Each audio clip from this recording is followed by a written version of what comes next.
Jaylen Brown is an explosive and physically imposing 6'7", 225-pound wing from Marietta, Georgia. Brown spent a single season playing college basketball at the University of California, where he became great friends with the imaginative and available Bill Walton. I am a woodpecker.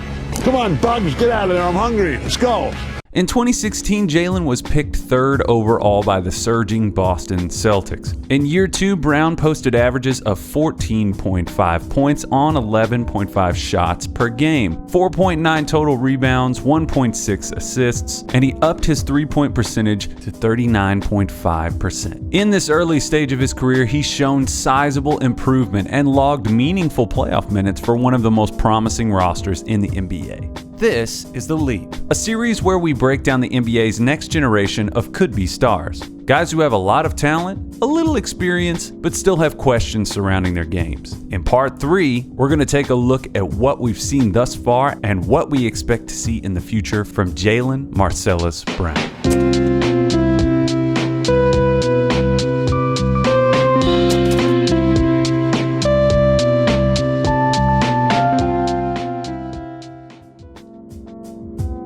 You'd be hard-pressed to find a stockpile of switchable defensive weapons as deep as the one that Danny Ainge and Brad Stevens are currently enjoying.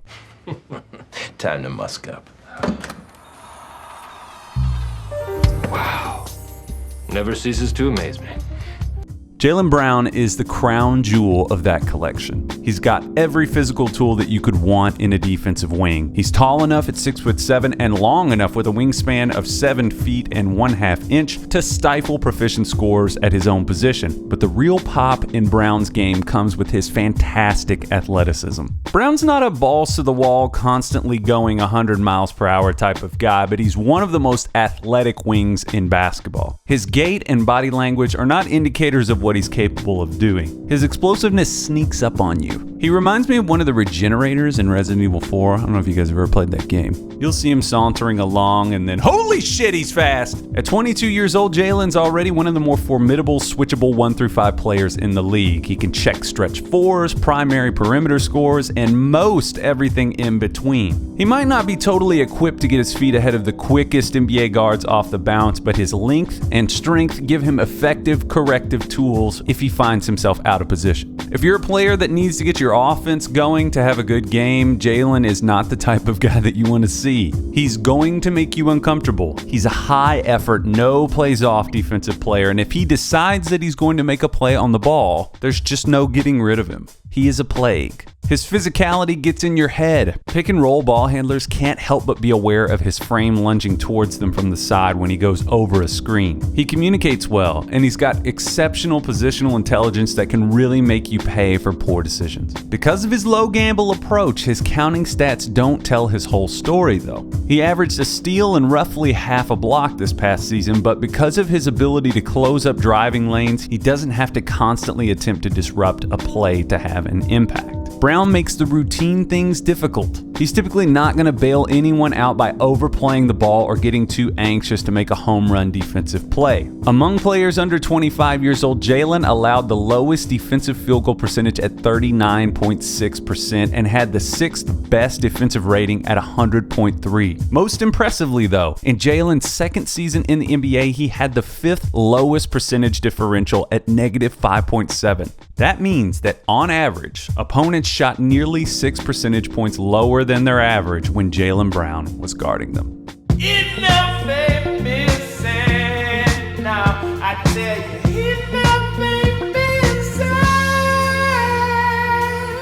Woo. Before we go any further, I really just want to come clean with something. I was not a believer in Jaylen Brown coming into the 2016 NBA draft. I thought that the Celtics had made a colossal mistake picking him that high. What my dumbass and what I think a lot of people underestimated at the time was one crucial detail. Aside from being brilliant, Jaylen Brown has an insatiable appetite for growth as a person and as a player, and not enough has been said about that. In life, being smart or talented isn't really enough. Being rich, maybe, but otherwise, no. Brad Stevens is a big believer in embracing a growth mindset, something that was popularized by the psychologist Carol Dweck. It's the idea that potential is wasted in the hands of people who are not willing or looking to learn. For that pursuit, with his mental and physical gifts, Jaylen is an ideal pupil. In their scouting, the Celts must have looked past a ho-hum season at Cal and into his potential to grow. This is a guy who went to Cal Berkeley and as a freshman pestered a professor to admit him into a graduate level class where he apparently thrived. That's something that hardly any college student would do. Brown's personality and worldview make him an extremely willing piece within Brad Stevens' system. We've already seen it. When Gordon Hayward's injury horrified the basketball universe a year ago, and before that weird anime depiction of his injury started to terrorize us every single night of the new season, Jaylen Brown seized the opportunity and he did it efficiently. With the dramatic increase in minutes, he doubled much of his production between years 1 and 2, and then did it again in the playoffs, remarkably all while improving his efficiency.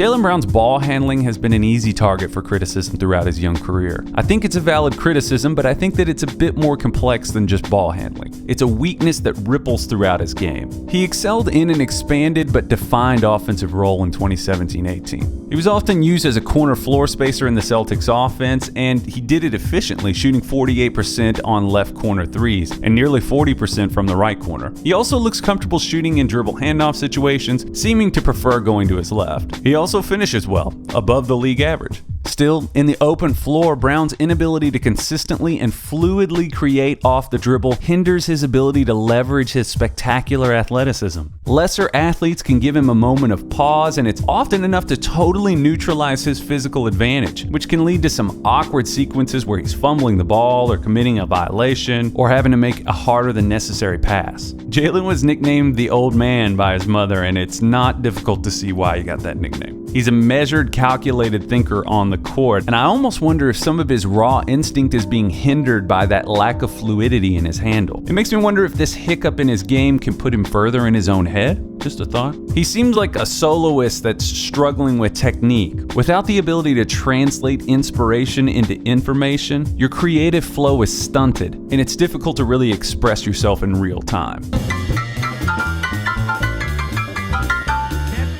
Also, his hands. In my opinion, an underrated attribute of some of the greatest wings in history is gigantic hands. Dr. J, gigantic hands. Michael Jordan, gigantic hands. Kawhi Leonard, appallingly gigantic hands. Jaylen's hand measurements aren't ridiculously small, but they fall on the smaller end of the comparative spectrum at 8.75 inches long and 9 inches wide, and that could factor into his ball control. Just another theory. It's going to pain some people to hear it, but the Boston Celtics have the chance to be pretty damn good this year. Whoa, did you just feel that? I think the collective eye rolls in New York and Philadelphia just caused an earthquake. Not trying to rub it in, but can you be much luckier than the Celtics? Oh, Gordon Hayward just went down? Oh, no big deal. I guess we'll just trot out the most promising offensive and the most promising defensive wings under 25 years old. I can only think of a couple other occasions where a team's had something like that. One super successful, obviously, and the other not so much. It's just an absurd stroke of luck that could spur another dynastic era of Celtics basketball. I know that a bunch of people are throwing up right now. You have your pitchforks out and you want to blame me. Don't blame me. Blame Mikhail Prokhorov. That said, the Celtics were phenomenal on the defensive end this past year. They led the league in three-point percentage defense. They were tied for third in defending long twos, second in defensive rating. They were tied for third fewest second chance points allowed per game, and they allowed the fifth fewest fast break points per game in the NBA. They were also second in the league in team three-point percentage. Those are winning stats. It's just a great situation in terms of talent, but it's also a great situation in terms of temperament, something that could really benefit Jaylen specifically. Offensively, Al Horford is more than willing to surrender his shots to the surging youth on their team, and Gordon Hayward will more than likely be brought along slowly. If the Celtics hold form defensively this season and find a way to effectively utilize all of their weapons, you've got to start to consider the possibility of them giving the Warriors a challenge. So how does a guy in Jaylen Brown's unique situation make the leap?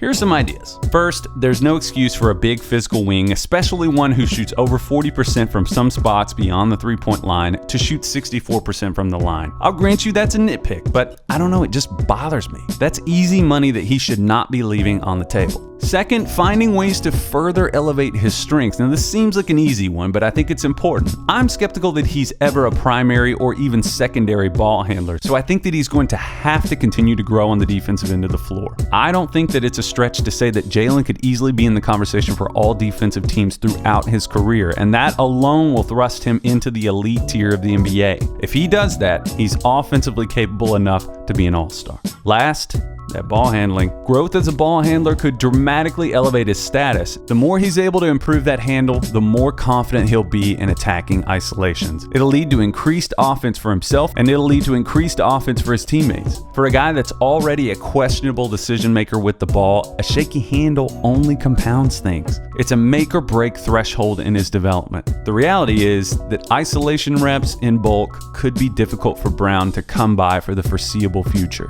Gradual organic experimentation in attacking closeouts, which his shooting is going to create those situations, favorable switches, and jaunts in transition where he grabs a defensive rebound and goes, will be the canvas on which Brown will succeed or fail. But it makes you wonder, how long will he stay happy with that status quo? His rookie contract is up in 2020, and if the Celtics stay the course with Tatum, Hayward, Irving, Smart, which hardly seems like a bad idea, it does make you wonder if he won't start to feel like the guy who could go somewhere else and A, get paid, or B, get some more open road to grow. The Celtics have good problems, but they're problems that will usher in potentially tough decisions in the near future. Will Brown even have the room to fully explore his potential outcomes? Will the Celtics find a way for everyone to eat? Will Kyrie become a regular guest on Ancient Aliens? The ceiling for this upcoming season is awfully high, and purely as a basketball fan, I'm hoping that we see them make a real run at the apex of the NBA. Let me know if you agree.